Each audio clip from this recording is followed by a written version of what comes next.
A story from working in optometric retail. I was working at the glasses store for a while selling people their glasses, and in a sense, filling eyewear prescriptions. I had a manager who refused to accommodate to my disability. All I ask is to plug my ears when it's too loud because I have extremely sensitive hearing and never trained me. She basically, in so many words, told me to hit the floor, and to solve any problems with a discount. She never specified what type of discount, so there I go giving people $75.99 discounts after I discover most of the glasses we sell for $500 only truly cost $100 total, at most, to make. The regional managers and everyone at HQ begins coming down, because although they obviously have taken notice of my malicious compliance of my manager's vague request, I've been making 30 of the store's sales because of this. Before they were struggling to close any sales at all. Fascinating. My manager also promised to promote me as my performance improved. She hired a manager for the position she promised me in a month, with someone she had the audacity to have me train. I was so done with her negligence. One day I opened the store with a new girl, literally told her I was quitting, left my keys, and jumped ship. Moral of the story is glasses should actually be cheaper, in my semi-professional opinion.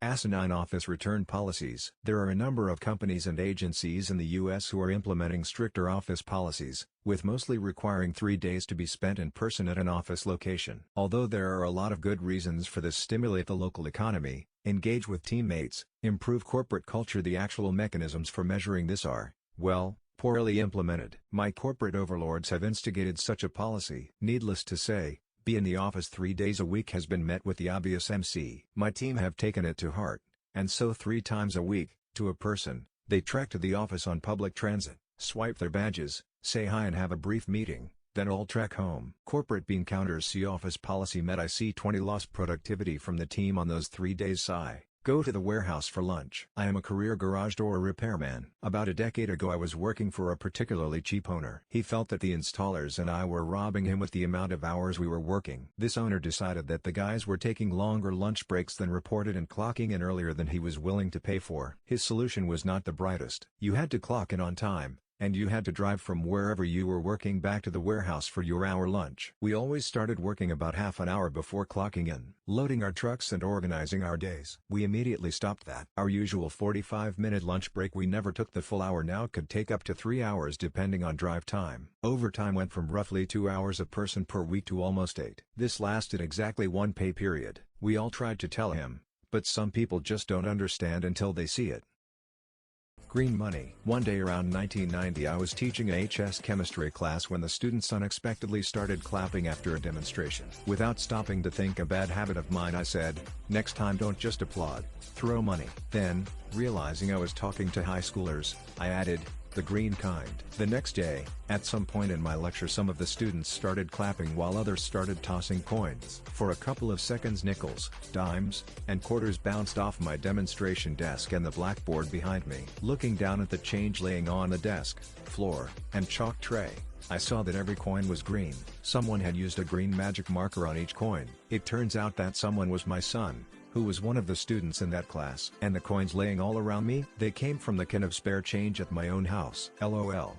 I was kind of proud of that kid. Eventually, I used my meal plan to feed over 120 less fortunate people. This happened my freshman year of college about 20 years ago. My university had just invested in a big new dining hall, and to help pay for their investment, required all new students to buy a 150 meal plan both semesters. This was a big financial burden being from a lower middle class family, but my parents pooled funds to help me out and make it happen. Shortly into my first semester I found out from friends that the meals you didn't use didn't roll over. Since I lived off campus I knew I wouldn't be able to use them all. Heading into November I realized I would end up with 60-75 meals left over, and I complained about this a lot to family and friends because it seemed like such a waste. In comes the plan. My freshman year of college was also my cousin's senior year and we hung out pretty often. He was the biggest trickster prankster type you ever met. One night while we were drinking he says, "What if you brought a bunch of homeless people to use up your meals? How much would that piss off those self-righteous bastards?" We laughed all night, but the more I thought about the idea, the more I really started to like it. We talked all weekend about it and hatched a plan. On Monday morning we went down to the local Salvation Army around the corner. I have grown to really despise this organization, but in the early 2000s in small-town USA it's what we had. We told the lady at the desk I would like to feed people in need with my meal plan. She was hesitant at first but said she was working with people that this would be a huge blessing too, especially during the holiday season. She helped me organize 2 days the following week where around 30 people would meet me to eat at the dining hall. I would wear a certain hat so they could find me, and we would go eat. The day finally arrived and all kinds of people were there. They were homeless people in tattered clothes. There were families with kids that seemed excited to eat out. There was even one family I will always remember that seemed embarrassed to take a handout.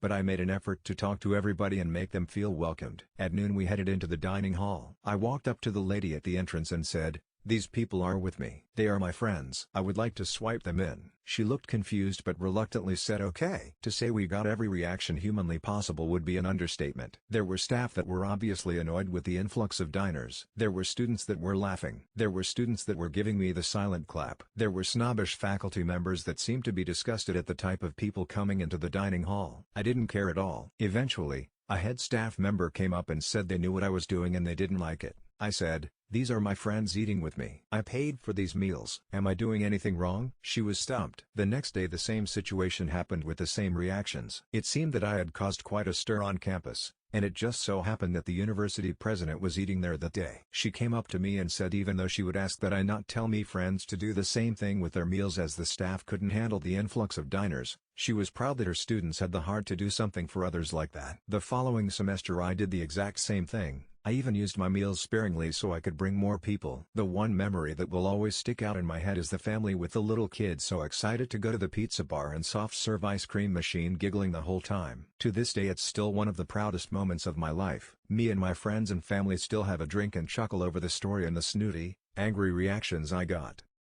It's not rude? Okay, I'll say it too then, smiley face. The story is old. I must have been 7 or 8 at the time. When I was little, if I broke a rule or made a mistake and said I didn't know, my mom would say, "Well, now you know," in a very condescending, obnoxious tone of voice. I eventually got annoyed with this and fed up and told her that she was being rude, and she said it wasn't rude. Well, long story short, anytime she said she didn't know about something after that I would tell her, "Well, now you know," in the same tone of voice. Eventually she got fed up with this too and we both agreed to not say it anymore. Greatest triumph of my childhood, smiley face. We get along great now. I was just a stubborn kid. You want me to do something else while I'm waiting? Okay, this is kind of long, sorry or whatever. At my most recent former employer, a home improvement store in the vein of Lowe's or Home Depot, I worked in receiving, mostly unloading trucks with a forklift. About 2 years into my time there, we got a new assistant store manager. Let's call him Gary. This guy came in and thought that not only did his shit not stink, but that we should all eat as much of it as possible. Micromanaging, changing sop, etc. Everything he said was right. So one day, a truck is in the process of backing down the ramp to our receiving docks, but there's a problem with the brakes and the wheels are just dragging. Since my job at that moment is wait until the truck comes in and unload it once it does, there's literally nothing I can really do apart from give the dude good vibes from my seat. To be clear, the problem was not any failing on the driver's part, just bad luck with the hoses. At this time of day, we have 2 people on the clock and receiving me on one forklift, waiting for the truck, and my department manager on another, helping out in the outside yard because 2 propane forklifts were disabled and they had 2 lumber trucks show up at the same time. We only had 2 electric forks,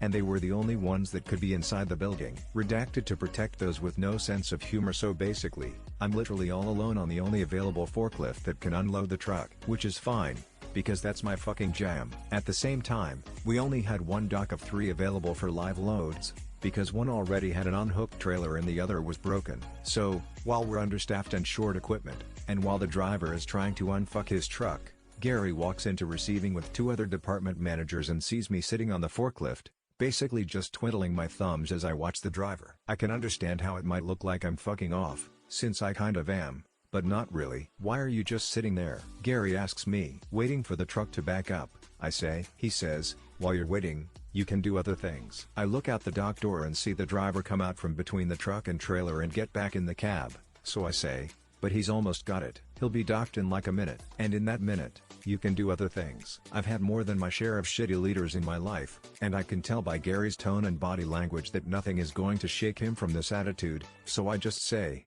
"You got it. What should I do while I wait?" Gary says go outside and help unload one of the lumber trucks. I say, "For how long?" Sounding annoyed, he waves his hands in a shooing motion and says, "For as long as it takes." Now go." Then he walks away. The two department managers look at each other, look at me, smile, and follow after him. They know what's about to happen. "Hey, buddy, you got it. I'm absolutely gonna do this for you." So I spin the forklift around and zip out through the big overhead door into the outside yard to help with the lumber trucks. As I do this, I hear the trailer back into the dock, but that doesn't matter, because Gary gave me a mission. I make it to where the lumber trucks are parked in the yard, and my department manager drives over next to me. He says, "Why are you out here? Isn't the truck docking?" I nod. "Gary told me I needed to be out here helping while I wait." He was very insistent. I slowly emphasize the last two words. My manager just smiles, turns around and continues to unload. I start helping. A stack of studs here, a bundle of trusses there, and I'm doing my part to empty these flatbeds of wood. While this is happening, I hear the gate attendant for the outside yard radio that we have another truck waiting to come in. I radio back that it's gonna have to wait until the other truck is gone. Then another truck shows up, and another. In the 20 minutes I've been outside, 4 trucks besides the one that is now in the dock have arrived to be unloaded in our single dock. And every time I tell the gate that they have to wait. At this point,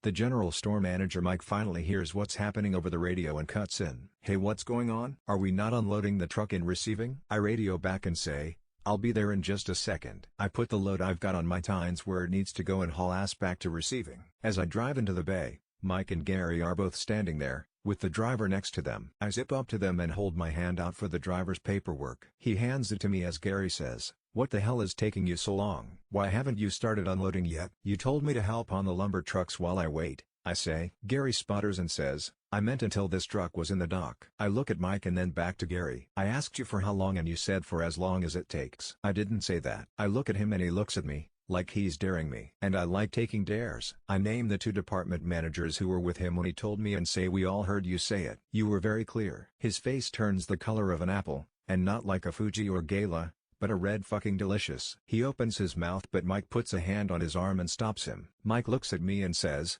"Get it sorted fast, okay?" I nod and get started as Mike walks away with Gary fuming beside him. Now I didn't hear their conversation because I was kicking ass and taking names on my forklift, but word got back to me that Mike told Gary he would never again be allowed to question anything anyone in receiving does, and especially me when it comes to unloading trucks. If I'm on a forklift, I'm basically untouchable. And over the next year that Gary was with us, he abided by that directive, though he did feel entitled to shoot me a dirty glance or 20 every so often. Not that I cared, because I had trucks to unload. You want more details? You got. This wasn't me directly, but a colleague and close friend. Many years ago we both worked in IT at a company. We were in the design team. We would handle future architecture, design and major upgrades for the systems. My friend Doug was working on the phone system upgrade. This was a major version upgrade for the phone management system. We had a change control process in place that involved writing up a brief about the change which was distributed to the respective heads of affected areas who would approve it to go to Change Control Board CCB. Once at CCB the same people would ask questions and then either approve or deny the change. The manager for the operations team, Dickhead, did not like myself or Doug, decided we were a threat to him despite us not caring about trying to get up the ranks there. We just wanted to do the job we enjoyed. Dickhead had made it his prerogative to do whatever he could to make us look bad. Now for this change, Dickhead had done a similar change a few years prior, so Doug used Dickhead's original change request as a template to copy off. Dickhead, being the asshat that he is, sent an email to all involved in the change board including the branch head saying the change request was lacking information and recommended everyone reject the change until greater details are provided. Cue malicious compliance. Doug was not only a very efficient and effective worker, but a brilliant wordsmith and wrote top-tier technical documents. As the CCB would only sit once a fortnight and he now had to wait 2 more weeks to submit, he had plenty of time to provide details. What is meant to be a simple one-page overview of the change was turned into a 120-page document with every single aspect of the change covered in excruciating detail. Next CCB comes around and Doug fronts the CCB for questions. Dickhead though he would be smart and ask technical questions to try sound smart. Every single one was met with Doug tapping the printed version of the change request he brought with him. Dickhead never tried that stunt with us again after that. His hatred for us eventually led to him getting demoted by his own actions, but that's a story for another day. X200B apologies for any run-on tangents. I am not the wordsmith. This is why Doug always helped me with anything important including my wedding vows and my eulogy for my best mate's funeral. For those wanting to know how he ruined his own career, I've put it below as a comment as it doesn't really fit the bill for a malicious compliance post. Doesn't even qualify for petty revenge since he did it to himself. Comment source share ut medium webex ut name webex sutton turn 1 ut content share button. You want us to mind our business? Okay, hello. This is an old story from around 2015. I was at the time a college student and I hope you'll enjoy it. Also, English isn't my native language. I was living in my first apartment, a complex for college students. The complex gave us a separate bedroom and bathroom, but the kitchen and dinner room were common. There was one kitchen per floor. As you expect, dinner time was crowded, but we managed. Quickly, I noticed a guy. He always did the same thing. He came, prepare a quick meal, put it in the induction hob and left. I notice him for two reasons. First, I find it odd to leave the kitchen while cooking. If you cook a long meal, I get it. But a quick meal? The second reasons was because he left for an unreasonable time. His main meal was a 3 minutes rice, but he usually left for 20 to 30 minutes. So while I was cooking, then eating in the kitchen area, I often stop the pan and evacuate the water to not have the rice turning bad. After multiple times, I try to tell him that whatever he did, his rice was only cooking for 3 minutes, and since his activities take him 20 minutes each time, he should take care of his meal. But he shut me off, telling me to mind my business. I told him that he wasn't nice, but I will indeed stop taking care of his meal now, and his meal will turn bad. He smirks, telling me there are a lot of people in the floor and someone will do it anyway. Few days later, I can see his pan with rice again, and someone else decided to take care of it. That person ended up sitting in my table to eat and ask about the rice without owner when everyone was eating. So I told her about the guy who constantly left other cooking for him. She tells me I was being mean and we should help each others. I told her I won't stop her from cooking for him, but he will be ungrateful. She didn't like my answer and stay silent. I saw her taking care of his meal multiple times after that. Then, one day, she caught the man fleeing the kitchen and run after him. She came back and sit right next to me. She wanted to vent about how the man was a brat. I laugh, I say, I told you. This scenario repeat 5 times, but the last 2 were easier since 3 persons were telling the same thing. At some point, someone asked the dude what he was doing to ditch his meal every day. Video games. XD. After our team of 5 were formed, I noticed one thing. Basically no one was helping to anything in the kitchen. The only one who did was us 5. We were 20 per floor. It wasn't a big building, only 100 room for 5 floors, so with us not helping him anymore, his rice will finally turn bad. I talked to the other about it, and we decided to see the show. We came the earlier possible, cook, eat and just hang out in the kitchen. Then, come the man. As usual, he put water in his pan, add the 3 minutes rices and left. The time we came back was random, but mostly around 20 to 30 minutes. The worst was 1 hour. We waited, 3 minutes passed, and he wasn't there, as expected. Others started to come and make their meal. Sometimes they asked for the abandoned rice. So we just explained that the owner was in his room playing video games. They all shrugs and continue their business. Nobody even tried to help. Oh yeah, he put the induction hob at max temperature too. After 30 minutes, we expected him to come, but he didn't. Feeling interested in science, I never saw overcooked rice before. Well, not that overcooked. I approach the pan to look at the rice. I take a fork and dig a little. They ask what it's look like. I answer the rice look completely fine if untouched, but disintegrate in a fine powder in the water with my fork. At 40 and 50 minutes, he still wasn't there. Most people have finished eating and returned to their room by now. 2 of the group decided to leave too. At 1 hour, someone checked the state of the rice and say all the water was evaporated. It was proposed to stop the induction hob to not risk a fire, but we decided not to. Mostly because we were there. The others too decided to leave, having better thing to do. I think about it myself, but hey, I am patient and petty, and I want to see his face in front of that pan. I was then waiting by myself. At 1 hour 30 minutes, I checked the rice. As expected, the bottom was dark. At 2 hour, one of the 4 saw me alone in the kitchen. The conversation was I follow up, yes? What are you doing alone in the kitchen? Wait, are you still waiting? Yes. He didn't get his rice yet? No, he didn't. What the?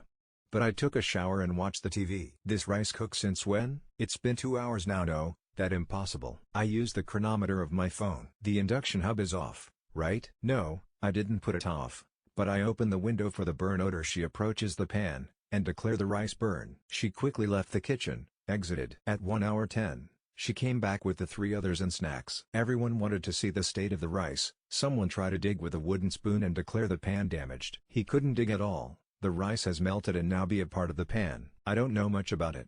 I never got a dish burn that much, but I agree that cleaning it will be a challenge. At 2 hour 15, I checked the rice. Not a single grain was white anymore. At 2 hour 30, look who came. The man. He finally shows his nose in the kitchen. We look at him with anticipation. He looked at us a little puzzled, but go to his pan. He looks at his rice and then, he froze. He didn't move for a while. He tries to take his pan off the induction hub, but burned himself with the metallic handle. We all look at him amused. He looks at us, still shocked, and asked where was his food. We told him in his pan. He said there is no way. He always finds his rice around. We told him no one touches food. Didn't he put the rice in the pan himself? He argued that usually, he just has to put his rice and go to his room. When he comes back, someone has been taking the rice off for him, but sometimes with everyone moving around, he finds his rice in odd places like on the oven. But he didn't see any rice in the kitchen. We told him that indeed, that what happened, but he told each of us to mind our business, so neither of us touch his food today. I think that when he realizes who we were, he looked alternatively to the pan and us. He looks at the pan again, then asks us what he will eat now. We answer that we don't know. He can still make rice again, but he has to stay nearby because we will not help him anymore. He looks at us, and try to touch the pan again. He succeeds to move it using his shirt and the handle. He put it in the sink with cold water. He tries to clean it, but quickly look at us again and ask how he should clean that. We don't know, really. He looks at us in despair. He said he only has one pan. We laughed. I left after that. I know that two people stay, but I saw what I wanted. While he still went to his room after putting his meal on the pan, he comes back around 5 minutes later. Then, eventually, just stopped coming to his room. I guess the round trip was a hassle for just a few minutes. Outside that, I noticed that he has a brand new pan.